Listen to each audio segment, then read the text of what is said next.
Good afternoon, and welcome to the Wednesday afternoon conference call with Trusts Unlimited.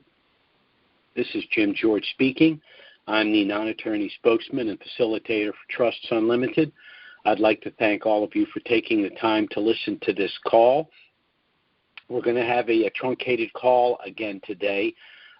Very briefly, the elections of last night have had a direct effect on the direction of the government, and the direction of the government is going to have at least an indirect, if not a direct effect on what happens, in our opinion, with the revaluation of these currencies. There is a call in D.C. that I've been invited to participate in. It started at noon. For some reason, all of these calls seem to happen at noon on Wednesday, but of course, since my call is noon at Wednesday, I certainly can't, fault them for that. And of course, I'm not in control at all. I'm just fortunate enough to participate. I will get into the substance that will be discussed in that call, but first, I want to do a little house cleaning here. Because this is a shorter call, I'm going to strongly suggest that our newer callers go to our call of the 20th or the 27th of October, because those calls, those are our full calls that discuss the program we've put in place to assist you both pre- and post-RV. And again, the call that I'm going to patch into is going to deal with the elections of last night and some of the fallout and how it may affect us. But let's go ahead and get into some discussion about what's going on in Iraq, because all of the news continues to be good. First, by way of disclaimer, Trusts Unlimited is not the purveyor of the dinar and these other currencies.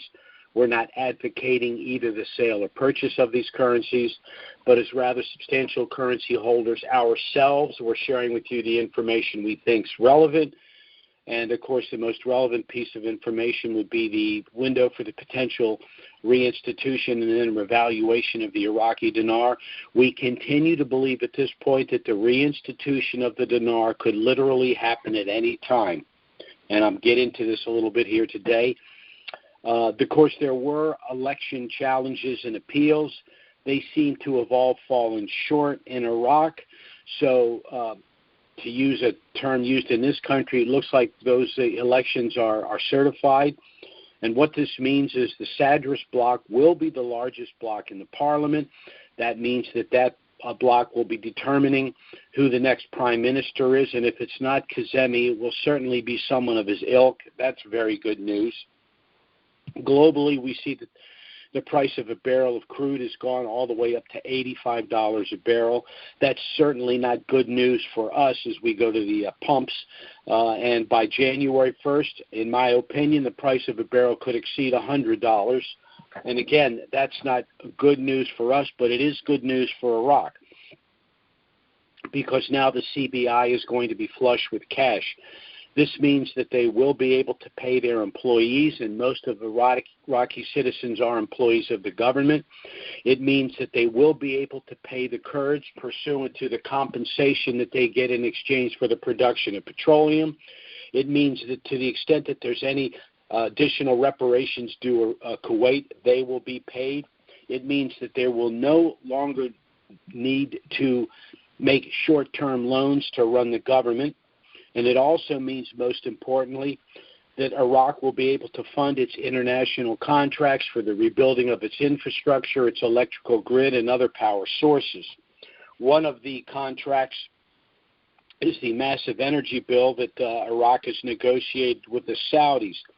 Now, this is not only important from an economic standpoint and domestically for Iraq, but we have to remember that Iraqis are primarily Shia and Saudis are primarily Sunni. So the fact that the Shia and the Sunni are able to consummate a major contract is important movement in the right direction in terms of a nation-state approach to politics rather than a more localized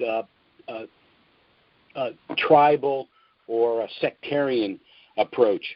It also means that in order to fund these international contracts, the CBI is going to need to adjust the rate of the dinar. They cannot pay these massive contracts in U.S. dollars because until they reinstitute, they need the U.S. reserve currency to fund all of the domestic spending, salaries, and the like. So this all, once again, pushes us inevitably to the reinstitution of the dinar in country. In addition, all of the regional and international banking agencies have all certified the solvency of the Iraqi banks. The education program with regard to the reinstitution of the dinar continues to proceed. So all of these things are moving in the right direction, which is why we conclude that the reinstitution of the dinar could literally happen at any time. Now, those of us that have been involved for a long time know there's this pesky and persistent X factor that seems to rear its ugly head at the 11th hour. But the excuses for postponing, not eventually consummating, but just postponing this reinstitution are just running thin. Now, I wanted to make a note about the call that I'm going to get into that started a few minutes ago, and I'm sorry I'm moving quickly through this. But as a matter of fact, before I get into that, I want to let our callers know we're still trying to resolve our issues with YouTube. The decisions that YouTube are making are clearly biased political decisions, but I think we're going to be back up hopefully by next week. In the meantime, to listen to our replay calls, and I'd appreciate it if you tell others or communicate with them, because it's hard for us to do that. We'll have to get another email out. We got one out, but we'll try to get another one out. You first will go to Trusts with our website, which is Trusts with an S, Unlimited, LLC.com. You will then click the box Learn More. You will then click the box Conference Calls. You can then select the date or dates you'd like to listen to. I would suggest a call of October 20th or 27th. They're the more recent calls with important information about what's going on in Iraq, as well as a full-blown description of our turnkey program. But I wanted to get back to the call that I'm about to get into. They're going to be discussing the ramifications of the elections last night. I'm going to give you my opinion here. That's all I can do. This was really a watershed moment because it's changing directionally what's going on. Now, there's a long-term this is good. Short-term it may not be, and let me explain this. We still have not gotten the results in New Jersey, although we did get a result in Virginia. And it seems that the Democrats never lose a close election, and the same pattern emerges. It seems that the Democrat precincts, the largest Democrat precincts, always have some sort of a quote-unquote glitch which postpones the release of the final vote tally for those precincts. And after all of the rest of the state is counted, then these precincts come in and the Democrats always win by a hair. So that's what I think is going to happen in New Jersey, because that's what's happened in the past. Now, the fact that win or lose in Jersey, which was a very close election, and the win across the board in Virginia, which even the Democrats admit was a bellwether, means that there may need to be some recalibration with the Democrats' agenda. And I'm referring specifically to what I like to call the infrastructure bill. Now, some would argue that this would give the Democrats pause about passing this. I think it's the other way around.